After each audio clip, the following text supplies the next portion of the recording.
हम जितना प्रतिरोध दर्ज कर रहे हैं, जितना आक्रोश है युवाओं में, क्या वो मत प्रतिशत में कन्वर्ट हो पा रहा है?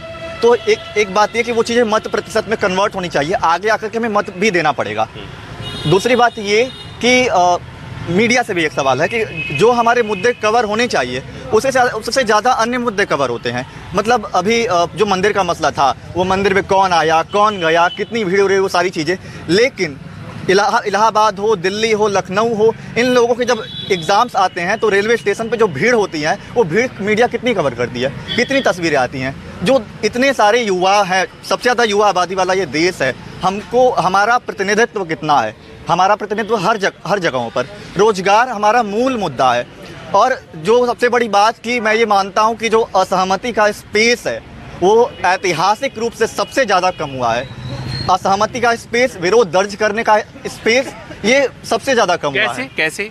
मतलब यही है कि अब एक तरह का परसेप्शन, जिसको हम कहते हैं कि मैं मानता हूं कि हम पोस्ट ट्रुथ एरा में जी रहे हैं, जिसमें एक परसेप्शन की जीत हो रही है। एक परसेप्शन बना करके, गढ़ करके, और सामने जो हमारे वस्तुगत तथ्य हैं, ऑब्जेक्टिव ट्रुथ है, हम ऑब्जेक्टिव ट्रुथ को नहीं मान रहे हैं और हम एक परसेप्शन को मान रहे हैं।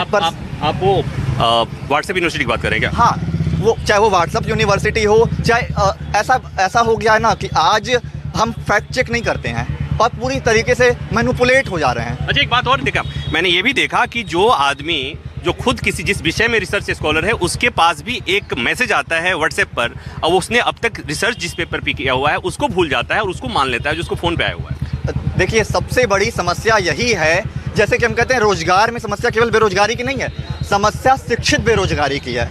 उसी तरह जो पढ़ा लिखा व्यक्ति है, जो शिक्षित है, जो जान रहा है, जो प्रबुद्ध है, यदि वह तथ्यों पे विश्वास न करके जो भ्रामक हैं, जो भ्रामक खबरें, उन पर विश्वास करेगा तो वो उसकी समस्या है। तो मुझे लगता है कि जो पढ़ा लिखा व्यक्ति है उसको फैक्ट चेक करना चाहिए। हाँ, बताइए सर। मेरा नाम अभिजीत है और मेरा ये मानना है कि जो स्टूडेंट, जो छात्रों को जो स्पेस देना चाहिए, वो सबसे पहले हमारी छात्र राजनीति बंद कर दी गई। हमको कहीं भी विरोध करने का मौका नहीं दिया जाता है, हमको अपने मसले रखने का कहीं मौका नहीं दिया जाता है। किसी भी सरकार का जो मैनिफेस्टो होता है, वो जब स्टार्टिंग में ले आते हैं तो जब चुनाव होना रहता है, एक ऐसा कानून निकालें कि उसको वो सिद्ध करके दिखाएं कि हमने ये किया, तभी उनको चुनाव लड़ने का मौका दिया जाए। जैसे मंजर भोपाली साहब की एक लाइन है कि हमको अपनी बैंक का किताब दीजिए और देश की तबाही का हिसाब दीजिए। पहले देश की तबाही का हिसाब दे के तब आप चुनाव लड़ने लायक होंगे, नहीं तो नहीं होंगे।